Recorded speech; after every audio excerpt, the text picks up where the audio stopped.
Welcome to మన TV news. Archery ప్రాచీన క్రీడా అని మాజీ ఎంపీ టీజీ వెంకటేష్ కర్నూలు అన్నారు. సౌత్ జోన్ ఆర్చరీ క్రీడా పోటీలు కర్నూలులోని రిడ్జ్ స్కూల్ ఆవరణలో ఘనంగా ప్రారంభించారు. ఈ కార్యక్రమానికి మాజీ ఎంపీ టీజీ వెంకటేష్ ముఖ్య అతిథిగా పాల్గొన్నారు. ఈ క్రీడలో 2000 మంది క్రీడాకారులు ఆంధ్రప్రదేశ్, తెలంగాణ, తమిళనాడు, పుదుచ్చేరి రాష్ట్రాల నుంచి పాల్గొననున్నారు. 3 రోజుల పాటు ఈ పోటీలు కొనసాగనున్నాయని, ఇందులో ప్రతిభ కనబరిచిన క్రీడాకారులు జాతీయ స్థాయిలో పోటీలకు ఎంపిక చేస్తామని నిర్వాహకులు తెలిపారు. ఈ కార్యక్రమంలో టీజీ వెంకటేష్ మాట్లాడుతూ ఆర్చరీ రామాయణం, మహాభారతం నుంచి ఉందన్నారు. శ్రీరాముడు విలువిద్యల్లో నైపుణ్యం ఉండేందుకే సీతమ్మను వివాహం చేసుకున్నారన్నారు.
నేను ముందు నుంచి చెప్పేది, ఆర్చరీ అనేది మనకు ఎప్పుడు రామాయణం, మహాభారతం నుంచి.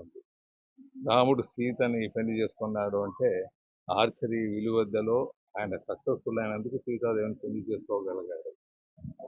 అలాగే మహాభారతంలో మీరు చూస్తూ ఉంటారు, అర్జును, కరుణ వీళ్ళంతా, కర్ణుడు, వీళ్ళందరూ వాళ్ళ ఆర్చరీ విలువిద్యని ఆ యుద్ధంలో గెలుపొందేదానికి వాళ్ళ అవకాశాన్ని తీసుకున్నారు.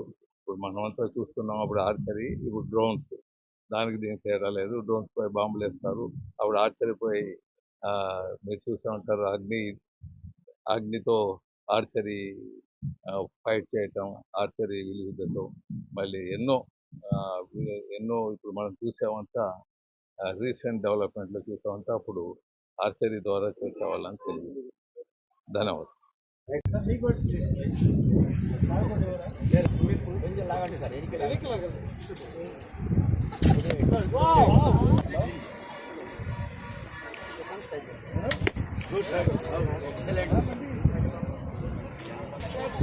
Position.